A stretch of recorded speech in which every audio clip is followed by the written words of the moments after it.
Ladies and gentlemen, we're only 4 months away from the summer news regarding Monster Hunter Wilds, and other than playing the game, speculating is one of the best ways to pass the time, and speculate I shall.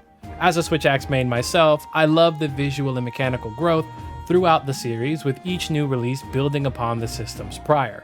I'm confident Wilds will do the same, but I'd be lying if I said there weren't specific things that I would see that I believe to be quality business and not too demanding. Or at least I don't think they are, but who really knows? First off, I would love for there to be more skill interactions with the Switch Axe, and by skill interaction I mean armor skills that have an effect on the mechanics. When you think about what the Switch Axe can do and graze the list of skills, you'll be able to find several that fit the bill. Something like reload speed or load shells should be able to interact with the reload mechanic. The only shortcut for manually reloading in the series is through Hunter Arts or Silkbind skills like Energy Charge and Switch Charger respectively.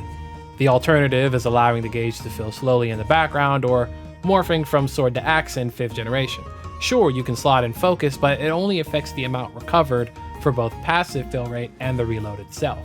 What I'm looking for is an animation speed up. It is entirely unlikely that we'll receive superpower-esque abilities since this is a true mainline game, so we'll have to figure out how to maintain sword uptime ourselves. Another point I'd like to make is having artillery affect the elemental discharge and fire burst damage. I know it sounds crazy or stupid, hence why I intentionally misspelled here wrong in the thumbnail, but for real, hear me out. Previous iterations of elemental discharge and fire burst dealt severing damage, were affected by hit zone values, and could crit. In Rise, discharge and bursts are explosions that ignore hit zone values and no longer critically strike. If it is, in fact, an explosion from this point forward, then why shouldn't artillery have an effect? At the very least, it could act as an optional bonus as opposed to something like Rapid Morph, which, and I'll say this to the day I die, it is not an S tier skill, but a mandatory one for Switch Axe. So long story short, it would be great to have a previously incompatible skills have interactions with certain mechanics for this weapon. Moving on, I want Axe Mode to have more agency. Axe Mode was initially used for long-reach attacks, unsheathed weapon mobility, and, like mentioned earlier, a buffer to regenerate switch gauge. Sure, it has received some love in the form of Wide Sweep in 4, Tempest Axe in GU, and the Heavy Slam buff in World and Rise, and yet Sword Mode keeps outdoing it like with Double Slash, Energy Charge in Demon Riot, and Amp State with Zero Sum Discharge respectively. In the latest version of the series, Rise, morphing has become more accessible and comes at the benefit of meter generation and bonus damage, but Axe Mode is merely a middleman. The biggest use Axe Mode has is to utilize 2-stage Morph Slash, which is just a meter generation tool to re-enter Sword Mode. I'm not saying Axe needs some crazy 100 motion value charge attack, but just making it so that Axe can have a nearly or just as much use as the sword. Alright, back to Sword Mode. Elemental Discharge could use some visual and physical changes.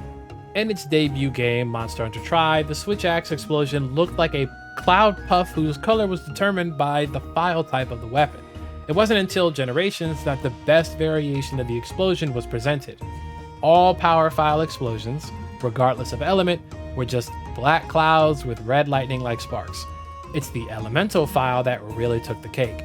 Any element that your weapon was, unless it had status, would be reflected in the explosion. Look at this. Isn't this pretty cool?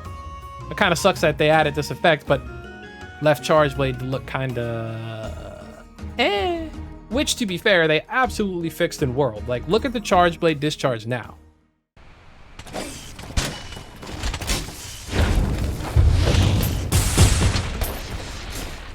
Man, that's hot.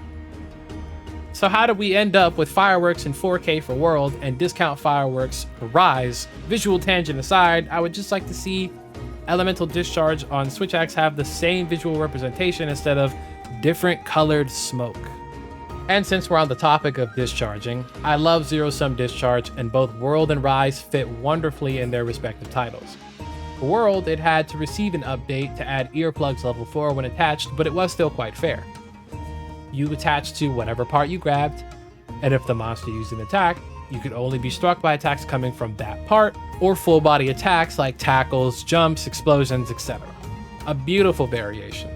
In Rise, Zero Sum Discharge grants you knockback resistance, so you won't be knocked off unless you're launched, inflicted with sleeper paralysis, stunned, or you end up carded. The only major downside is losing the ability to grab any part. You grabbed the legs? That's crazy. Go ahead and get on the wings.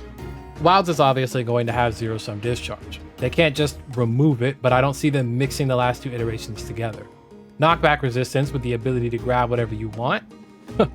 The inner axe main in me loves the idea, but the realist in me understands that that would just be a tad too powerful. Whichever version gets through, I just want to be able to grab any part again. My final over-the-top extreme demand that even the devs would consider blasphemous. Axe mode Rising Slash launches allies again.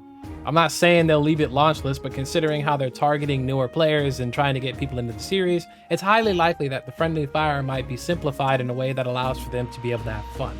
Big problem though, Switch X not being able to launch off of Rising Slash leads to paralyzed or sleeping enemies having to eat whatever it is the monster's going to do.